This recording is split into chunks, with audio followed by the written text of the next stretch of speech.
Chayton, my man. Yes, sir. Nice shirt. Thank you. Thank you. George, do you have any compliments?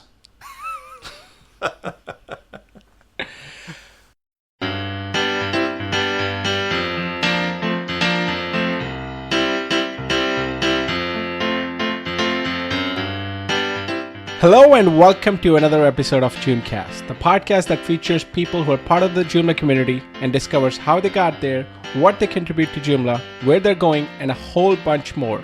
My name is Chetan Madana of JoomDev, and I'm here with my co-host Tim Davis of Cybersalt and the Basic Joomla Tutorials YouTube channel. Hi, Tim.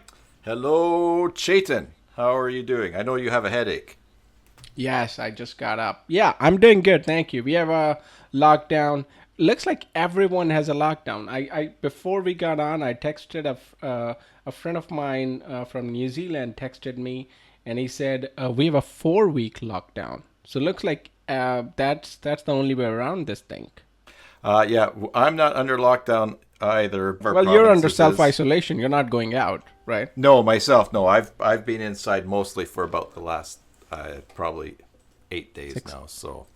But I imagine it might be coming. Washington State, which is 16 miles across the water from me, just started their 15-day lockdown. So, and for those of you who are listening, this is March the 24th. We're talking about this. And if eventually the show gets very popular, you're listening to the archives, or for some reason me and Tim don't make it, we're talking about coronavirus epidemic, which started at the end of 2019, beginning of 2020. And it's just something that has affected the whole world. You can look it up on Wikipedia if that site survived. I was actually thinking more just to mention that we're recording this March the 24th, and this is scheduled to go to air on May the 13th. So a lot's going to happen in the next 3 weeks. But anyways, everyone's tired of hearing about that. So we will just carry on. For those of you who don't know about Joomla, Joomla is a CMS or content management system for building websites. And as of today's recording date, Joomla is running version 3.9.16 stable. And for Joomla 4, we have the version Alpha 12. Let's meet our guest for today, George Wilson. George lives in London, England, and works for Automation Logics, who do DevOps transformation and delivery. And the company is about 100 people. In 2011, George found a really annoying Joomla bug, which he submitted as a fixed, and the rest, as he say, is history. Basically, he got so committed to working with Joomla, he's now the release lead for Joomla 4, which is the upcoming version. George, welcome to JoomCast. Thank you. Hello. You are locked down as well as of yesterday. Yes, we are all locked down and locked up. Okay. So how is it? Can you go out or can't you go out either? We're allowed out once for exercise and to grab food from the shops, but pretty much everything. Well, George, tell us a bit about yourself, who you are, what you do, and give us a glimpse of your personal life. So, I've been doing Joomla now for the best part of 10 years, I guess. I started 2011, yeah.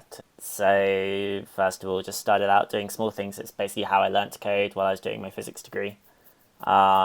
So I'm entirely self-taught. Learned with a friend how to do all kinds of cool stuff with Joomla.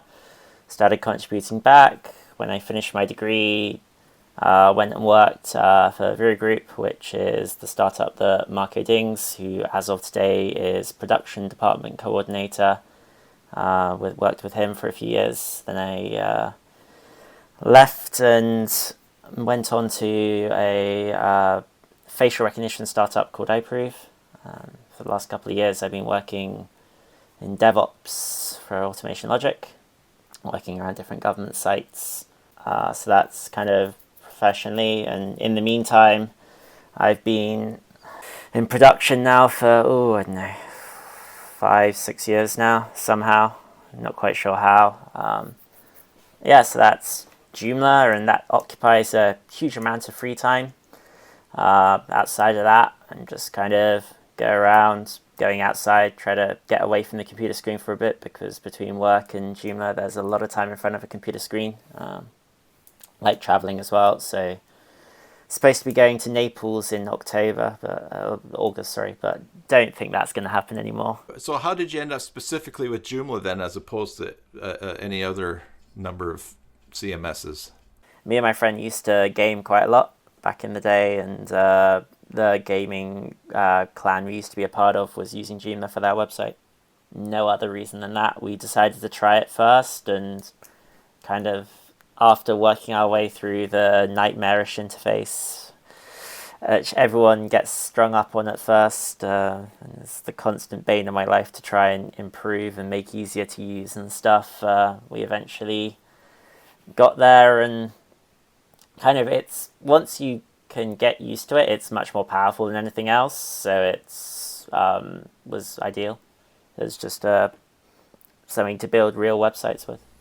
Yeah, it's interesting because so many people that we've talked to have, someone's been building a site for their father or their father-in-law, or someone had to do something while they were studying, and they found it and started using it, and then it sort of just took over their life. Not everyone to the degree that it has taken over your life.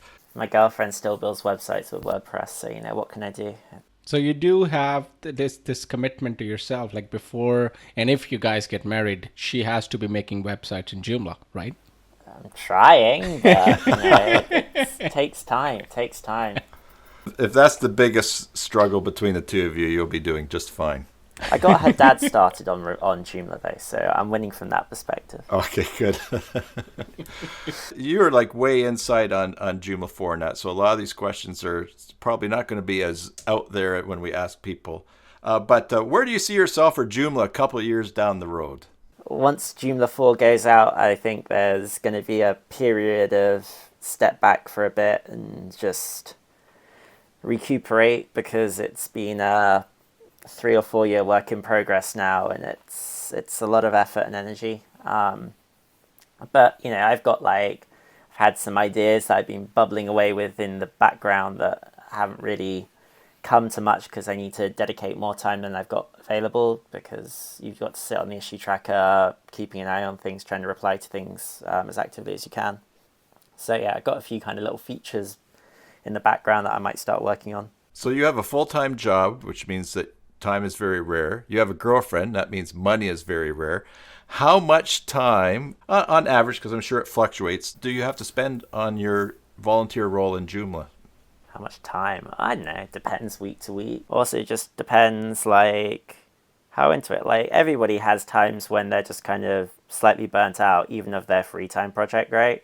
So, there was a period over Christmas where I kind of dropped down to only doing probably an hour a day. When I'm super into it, it's probably 3 or 4 hours a day. But yeah, it just kind of depends what's going on in my free life as well. I used to do a bit when I was on holiday. There used to be some, before Joomla 4 was really a thing, there was an API thing that got reworked. And I remember when I was on holiday with my parents, we were in a hotel off the coast of Turkey. And, not off the coast, on the coast of Turkey, I should say. And over this fantastic thunderstorm over the bay, sitting up till about 3 a.m, we were writing an early prototype of the API, which was till about 4 a.m, which was quite fun. But these days, holidays are more laptop down and get outside and see things. No more holidays for a while, so I'm sure you'll be done everything next week now. Yeah, it's funny how without a 2-hour commute every day, how much more time you've got for things.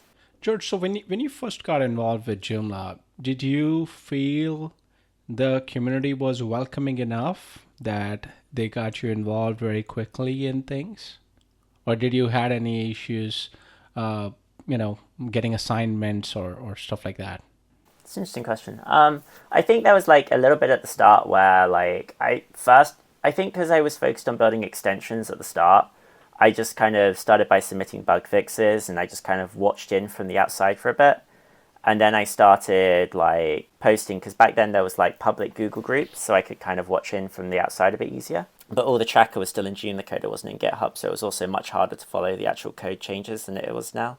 There was definitely times where it was hard to get in, but then there was Amy Stefan, I think, who basically gave me a ping and tagged me on Twitter with a whole bunch of other people involved in Joomla, and I started following them and interacting with them a bit more. It wasn't like something that just happened kind of overnight. It was like slowly over a few months. And I'd also been doing quite a lot of documentation work at that point as well. Yeah, no, it was just like, there was lots of things. I found that, once I've been doing my self-employment for 2.5 years now, so I use Joomla for, I started out using Mambo, but it wasn't until I really started doing this full time and started doing a bit of reaching out myself that I began to get connected and to be doing things, and then to start to make friendships with people in the community, and that led to other connections. So there certainly is an element where we need to sort of put ourselves out there. Sometimes people say it was so hard to meet people, it wasn't a friendly group. I know I've seen groups of people where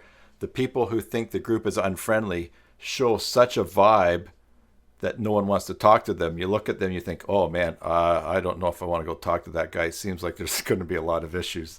Some people have much stronger opinions on things than others. So some people are just, it must be done this way. This is the correct way. And in some cases, it may even be the right way, but either politics or circumstances mean that, not everything is in Joomla is ever going to be the most architecturally perfect thing, because things change. You've got a historical product and all the rest of it. And that's just from a coding perspective. From a community perspective, you've got a lot of people with a lot of languages, and language barriers are a real thing. Some people just naturally, as they try and translate things, come across a lot more abrupt in English than they probably mean to. It works multiple ways, I think. I think that's that's a good point, because some cultures are a lot more brash just in their nature, and others are a lot more cordial or a lot more regimented and have a strict politeness. And that can really create fireworks when someone who's from in your face, just because I yell at you doesn't mean I don't like you culture. And then suddenly it's like, oh, whoa, wait a second. What is this guy's problem? Yeah, Not everyone has teas and scones with the Queen like us. I've heard that about the Russian culture, because they say if you do something stupid, they'll just come to you and say, hey, that's stupid, instead of sugarcoating it and say, oh, no, this is the other way to do it.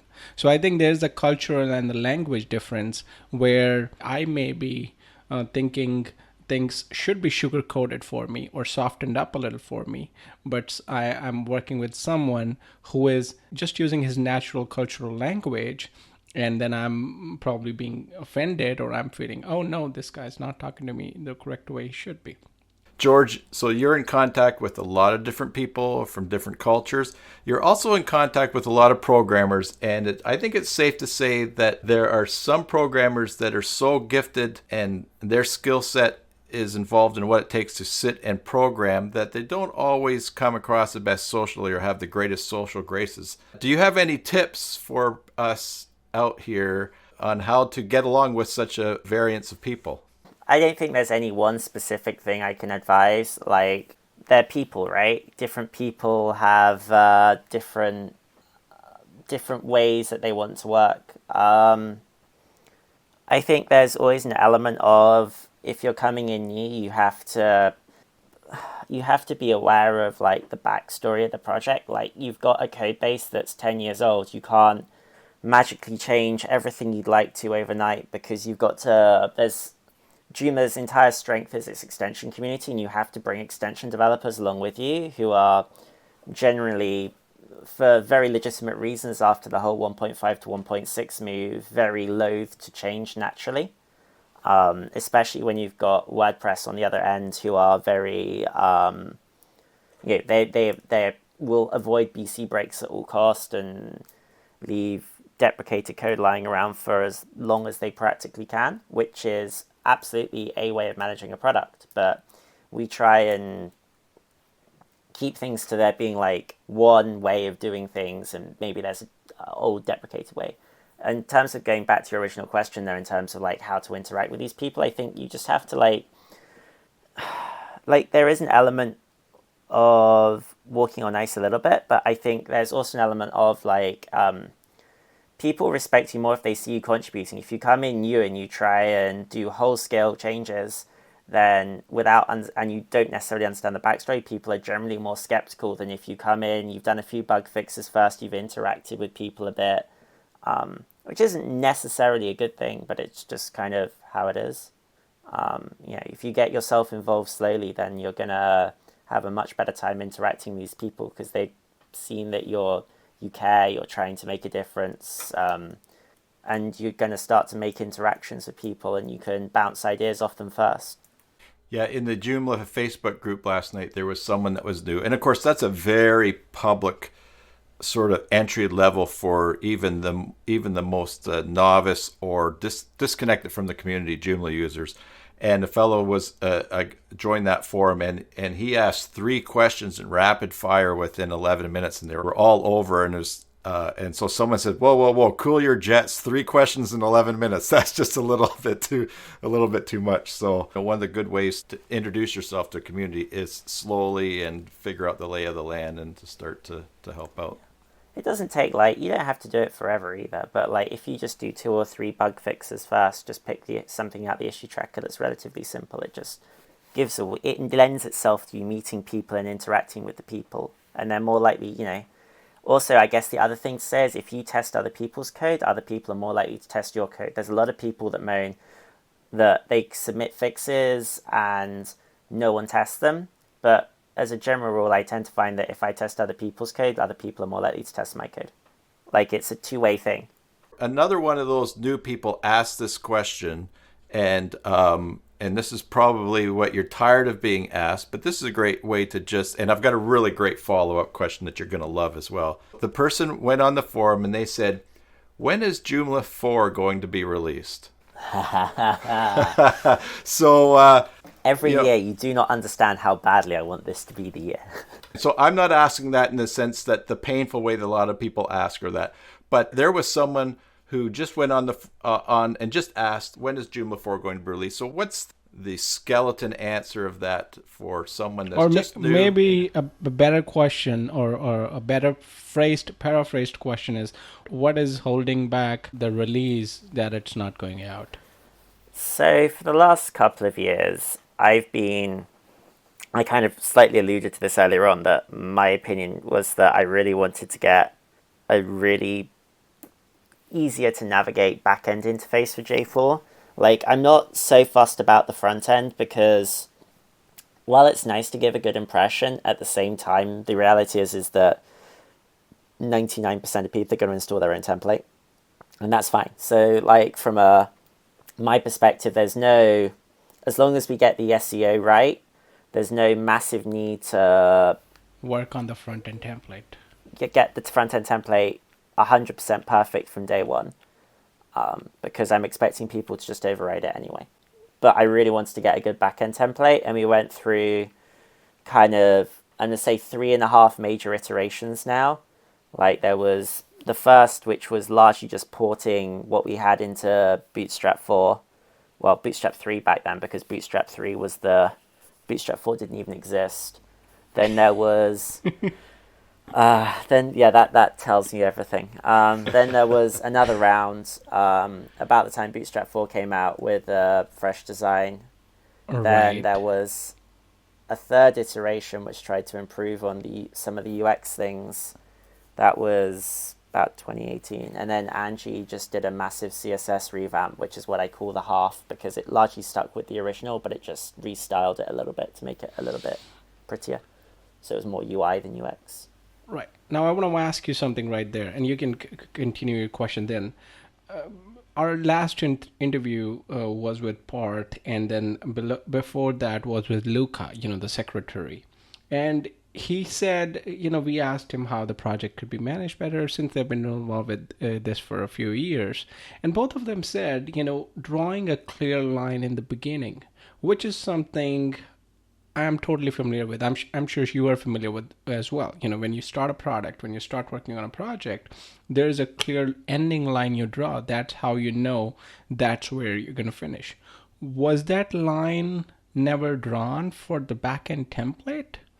Or was it it was drawn, but after the first iteration was done and we went out for community opinions and no one liked it, and then we said, oh, we're going to redo it. Because the template seems like the most important thing, because that's what everyone's going to look at, but at the same time, the most simplest thing to get done.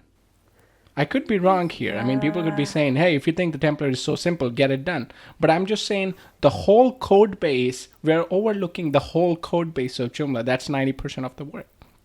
The template's probably 10, 20% of the work.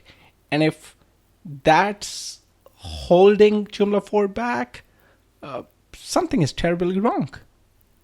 Fill in the blanks here, if you will, please. So yes and no.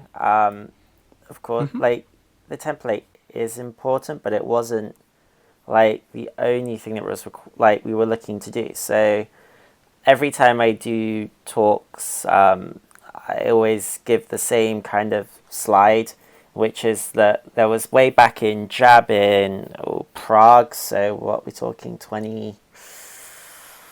I know I'm gonna take a guess at 2015, but it might be a different year. Whatever the year it was in Prague. There was like a group of us that sat down in the annual Make It Happen session there. And we started to try and roadmap these ideas out. And we came up with this basically scratch sheet of paper, but it was more like features and code changes and that kind of thing. It wasn't, here's what we want to do with the UX. We knew that we needed to move away from Bootstrap 2. Bootstrap 3 was already out at that point. But there wasn't like a clear, this is what needs to happen to the template. Mainly, as much as anything, because a load of us who sat down were coders rather than... Right. Yeah, that's what I'm thinking, because you're a developer too. And all of this is something that is supposed to be done by a UX or a UI expert, or perhaps a graphic designer first, who could design a Photoshop file and we could do back and forth iterations in there. And once that's done, then we sit down and say, this is final, and we start coding. Oh, wow. Yeah, so this is the very first announcements we did on Joomla 4. This is where it comes from. They go July 2015. Jeez. Now, for those of you who are listening, you can't see. George is just sharing his screen, some of the original notes from those meetings in 2015. But the way Joomla 4 is drawn up here, I think these guys are designers themselves. That looks really classic, right? Nobody sat down at the table was a designer. That was. Could you scroll up a little? This is just must-haves. Tim, look at Joomla 4 up there. Looks so great. Yeah? It almost looks like printed. Well, and then obviously, though, the time length, when you talk about artwork for Bootstrap 3 and then 4 is out, and now they're... And by the time... Yeah, that's what I was going to say. Now a big, huge thing is legislation and demands for user accessibility. So in that sense, it's trying to catch a moving train as well. There you go. There you go. So you started correctly. You started with certain expectations. But since everything got delayed so much, now, even though we didn't want it, because I can see you wanted PHP 5.4 plus. Now we're at 7.4 plus. Hey, listen, PHP 5 is awesome, man. We're at 7.2 plus. 7.2 plus. 7.2 plus. 7.2 plus. But still, that's big difference. We had 5.5, 5.6, 7.0, 7.1. So 7.2. There was a reason for this, which was that so PHP 7 was pretty new back then.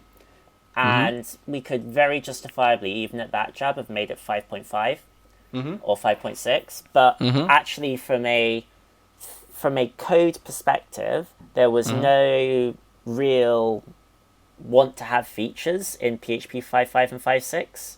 There was what was it in 5.4? I think traits were in 5.4, and they were like something that we really wanted to use within Joomla. But there was nothing in 5.5 and 5.6 that was really like, yeah, we need this, and we couldn't justify 7. Right. And that's why, like, even when we were doing minimum requirements, we jumped from 5.4 to 7.0, and then at a later point we jumped from 7.0 to 7.2, because it's not just about like what versions do we want to support. It's also about, what are we missing out on, and what do we need as features? Because if there's no need to have a feature, do we need to drop all those users out that are on that lower version? And yes, of course, they're not going to be on such a secure PHP version, but users know what PHP version they're on. That's not going to, like, it helps people upgrade. Like, every time Joomla or WordPress upgrade their minimum requirements, it does move the market on. But at the same time, we don't need to cut people out needlessly either. There's like a balancing act to play. Fast forwarding to today, is there sort of a truncated view of what is necessary to get 4.0 out, and then we'll catch up on some other things? Actually, yes. So this... I'm writing these down. You can actually, it's fine. So after Forum for the Future happens, we sat down and we tried to basically architect what's left to get the beta out. And since then, I've been pretty much solely focused on those issues at the expense of some other things. And we're nearly at the end of the list. Our original goal was to try and get the beta out for Jab. Obviously, Jab's now, okay, they've just announced an online version this week, but... So for those of you who are listening, Jab is Joomla and Beyond. It's a gathering that happens every year, different parts of the world, and it was going to be in Portugal this year, but that's canceled with every other basic event ever. And if you don't know what a conference is in 50 years' time, then it was a place where lots of people used to meet together before the isolation happened. That's right, yeah. Oh, look at the pictures of all the people together. What is that? They were allowed to do that? So so I've got 3 items left on my beta list. Wow. It doesn't necessarily mean that we're going to release immediately after. I think there's still an element of just step back and make sure that everything's in, but... From like our original meeting a couple of months ago, like we're pretty much at the end of the line. So I would still bet that by the end of May and hopefully before, we might have a beta out. And then it's just an element of stabilization, right? We stop accepting features. We stop work on anything that's knowingly going to break BC. Everything goes into 4.1 and we start to stabilize. And for those that are listening that don't know the significance of a beta version, now I say beta, you're saying beta, but let's not forget that the English language started on the west coast of Canada, so I'll say beta, is that once the beta is out, there's no new features, it's polish and fix and get ready for a stable release. For those who may not know, there's a thing called semantic versioning, so you have alphas, which are basically incomplete, backwards breaking changes might get made. You just keep working on it, and it's just it's a point in time that allows people to refer to bugs and stuff more than anything else. Yeah, we've largely been tagging them after we've merged major functionality, or we tried to make it a bit more frequent, but I stopped as I was approaching beta. Then there's beta, which is feature complete, hopefully BC break complete, although we have the right to make BC breaks specifically if we think we've broken something and want to fix the functionality back to the way it was, or, you know, that kind of level. Like, we fundamentally got something wrong during the alpha stages when we made our BC breaks. Then release candidate, which basically means that this version is ready to ship imminently. This should be, like, it's a release candidate. It's a candidate for something that might actually just make it stable. And that's, like, final fixes. So the fixes that should be made should be minor at that point. It's just tweaking things here and there before we get it out. Apart from those 3 items on your list, where do you think we are with the template? Are we going to ship out what's there? Or is someone working on more? Oh, we are. Okay. I don't see us doing anything significantly more than what we've got there. I think what we've got there is now going to be pretty much... There might still be tweaks, but it's largely going to be as we ship. And then it would be nice to get, like... I don't know. Yeah. Just... It'd be nice to get what? Tell us your wishes. We'll try to fulfill them. Nah. I mean, like, there was, like, so much work done by so many people, so it's largely good. It's much better than what we had in 3. Is it the most perfect, usable thing that every user is going to fall over their feet for? No. But we can work on it once it's out, right? Correct. And every version has taken another year, so unless we sit down, commit ourselves to basically delaying another year and saying, let's sit down and try again for the 4th time, I just don't think it's worth. That makes sense. Perfect. George, one of the YouTube channels I've been watching lately is a fellow who does mudlarking on the Thames. And for people who don't know what that is, the Thames River, which flows through London. This guy, mudlarkers go into the mud at low tide and they look for things from history, and they find old coins and stuff that's been thrown away and stuff that's broken. It's really fascinating. So here's my question, George. How can we help you as a volunteer so that someday that guy doesn't just find you washed up on the beach in the Thames, all broken and unable to be used anymore? They're much worse at allowing people to climb the bridges these days, though. It's quite a hard challenge. I'd have to make a real effort of it. How can we support you in your role and Joomla in the larger context? I think, testing issues. One of the big things we made inroads on is trying to make testing as accessible as possible. Things like Patch Tester and stuff like that. And there's still way too many pull requests that just sit there forever and ever with no tests, no anything. I don't know. I'm going to have a look now for a second. So the oldest pull request that Joomla has sitting right now, bearing in mind there's 232 of them open as we're doing this, is probably let's have a look, 28th of July 2016. That brings us to Rapid Fire. Help me! So, George, I'm going to ask you a series of questions, and you can just answer them briefly with a few words or as succinctly as you would like. No pressure. First question. Beside the regular suspects, the most popular ones, name a favorite Joomla extension that is not one that you've developed. This is so unfair. I don't know. I don't use Joomla professionally anymore, so I'm not as aware of these things as I should be. 1 second. Maria, what was your favorite form extension you used for Joomla a while back in the office? Just for context, he's asking his girlfriend in the back. Yeah.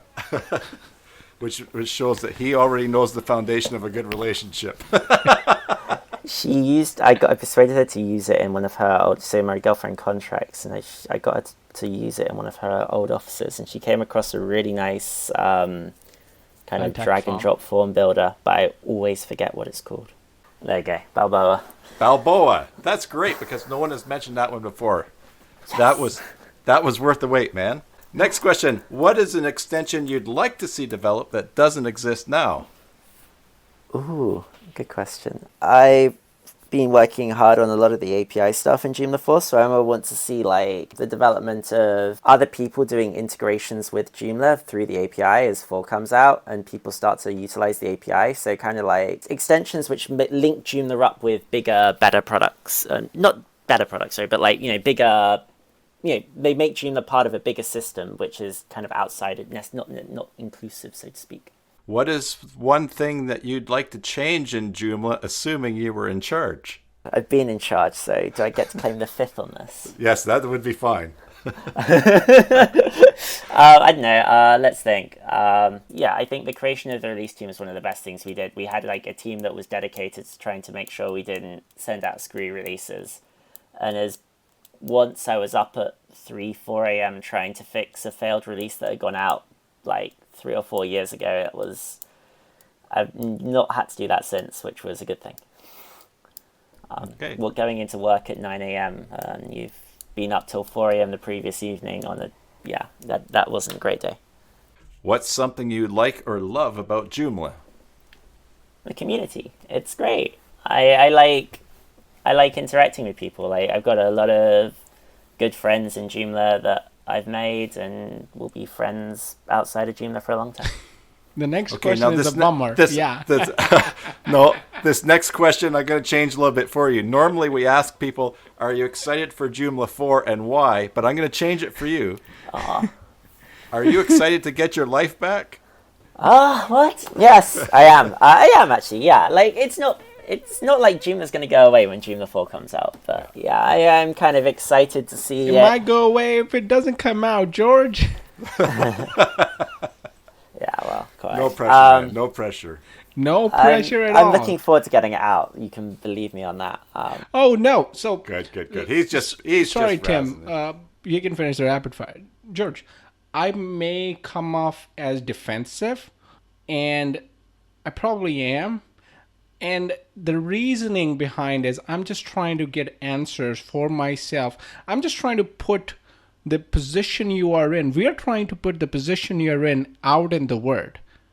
All right? Because we know you are not the only person responsible for the delay. There are a lot of moving pieces that have to come together in order to get this out. So do it's not fine, feel disrespected or in not a at all. manner that I'm just trying to rim you and I'm trying to, No, it's fine. roast Seriously, you. don't stress. Plus, All right. plus, Chayton did hard time in prison for 5 years, and it really changed him. So, Just got back last year. Yeah.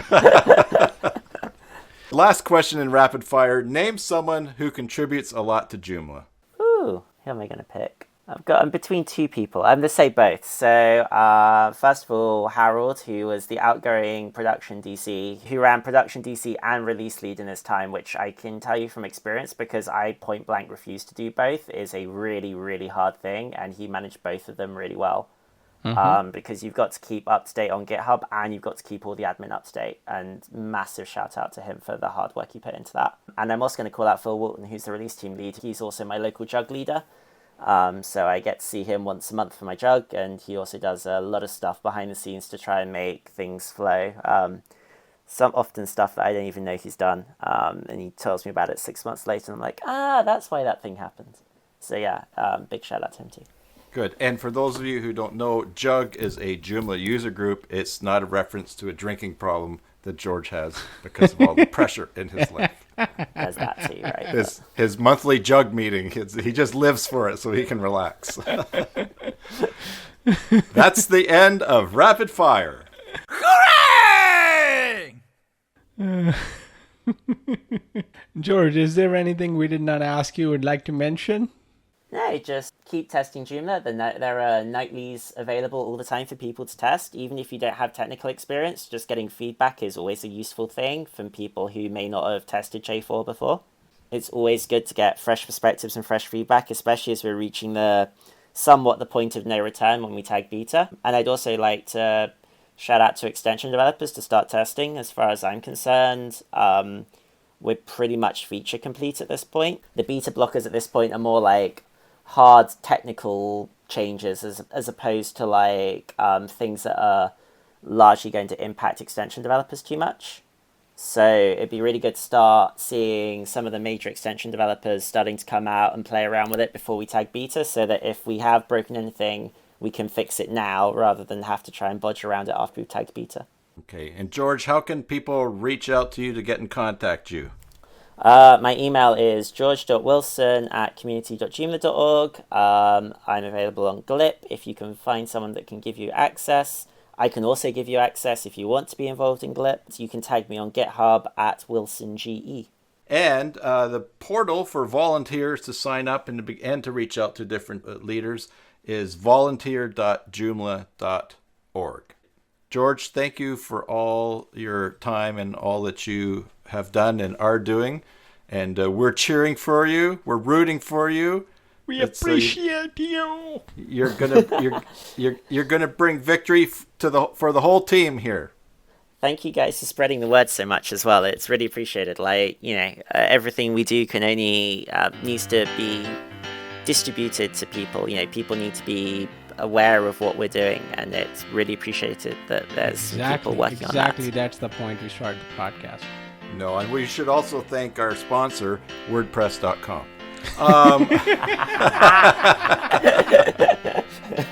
Boy, those guys are everywhere now. All right, thanks very much, George. Well, Chayton, there's another one in the can. And by in the can, I mean recorded and, well, I guess we're going to have to edit it, but that was good. I am very excited after today's recording. After the things we got out of George, I am just very excited. Yeah, no, that's some really good facts, and it's great to know where things are at, and excited for the beta to come out soon. And in the broad scheme of everything that's happening in the world, will be a nice thing that is out we can move forward with. JoomCast is recorded live on locations. This time it was England, India, and Canada, using Zoom, Audacity, and 2 yardsticks, making sure we stayed 6 feet away from each other. If you want to reach me personally, my Twitter handle is @ChaytonMadan. If you want to reach Tim, you can reach him @BasicJoomla. Until next time, enjoy your Joomla sites. And God bless.